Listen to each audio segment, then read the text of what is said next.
Gracious God, may the words of my mouth and the meditations of all of our hearts be acceptable now in your sight, for you are our strength and our Redeemer. Amen.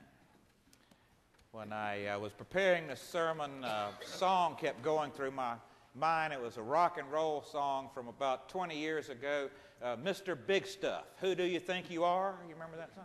Mr. Big Stuff. Who do you think you are?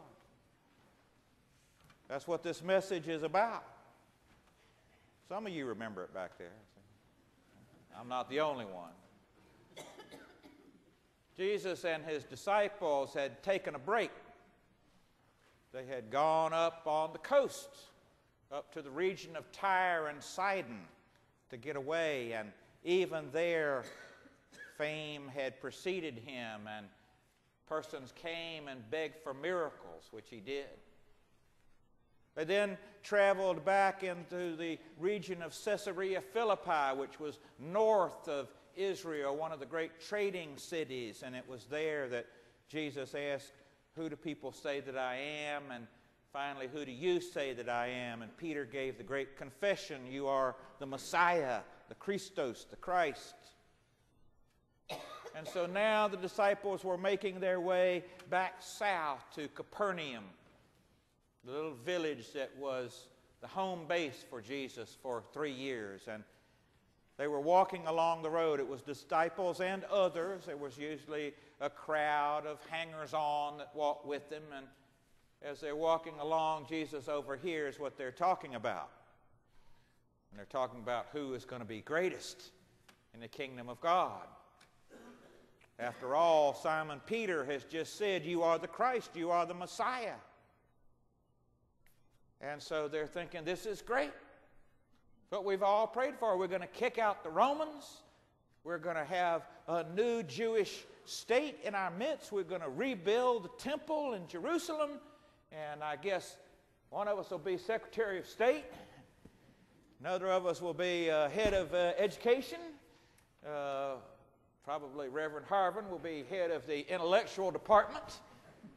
Oh my goodness, we were making all kind of plans. Who is going to be greatest in the kingdom?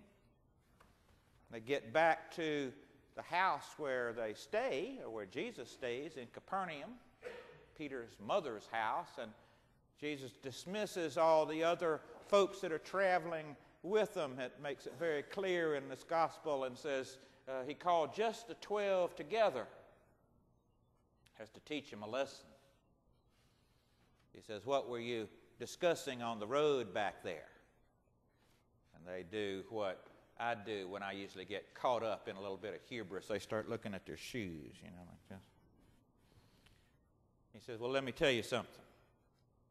Whoever wants to be first must be last of all."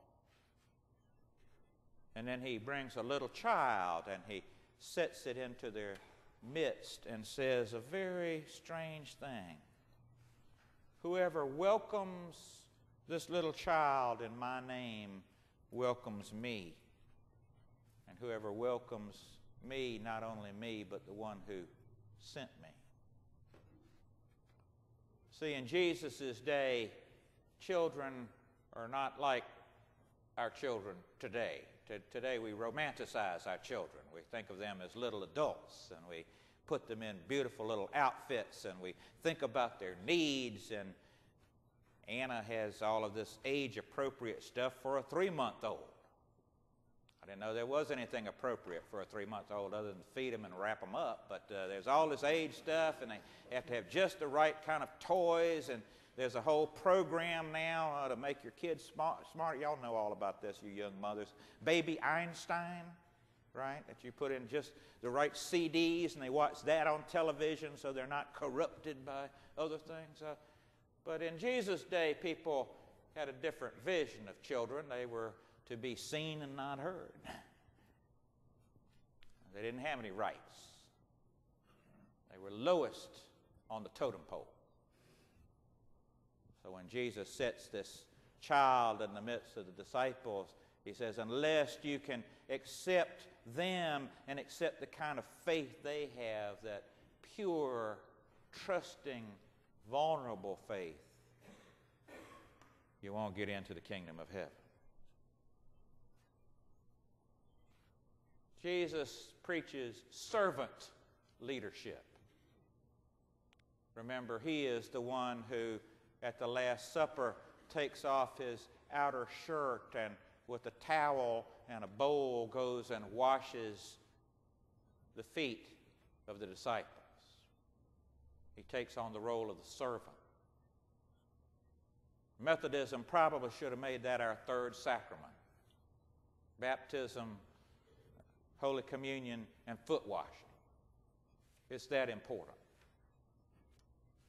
We should get together from time to time and wash each other's feet, because that is the servant role.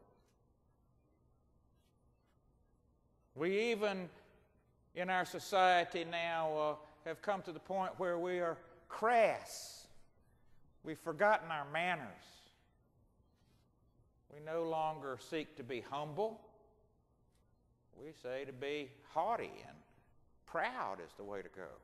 I didn't watch the MTV Music Awards. Some of you may watch it, but this fellow named Kane West, some of the guys watched it there, I can say. This guy named Kane West broke in as this young gal was making her acceptance speech and said somebody else should win it. Who did he think he was? We see a coarsening of our society. We see people, you get in line to go into a movie or to get into some other public event. People will actually push you out of the way to get into line. What is the matter? A coarsening of our society. Jim Valvano said once that he loved the South because he was in Raleigh and he had forgotten his watch, and he came up and asked somebody what time it was, and they said, they told him what time it was and said, "Do you need to get somewhere? Can I help you get there?" Said he went to New York, forgot his watch, and asked the guy what time it was, and the guy says, "What do I look like, a clock?"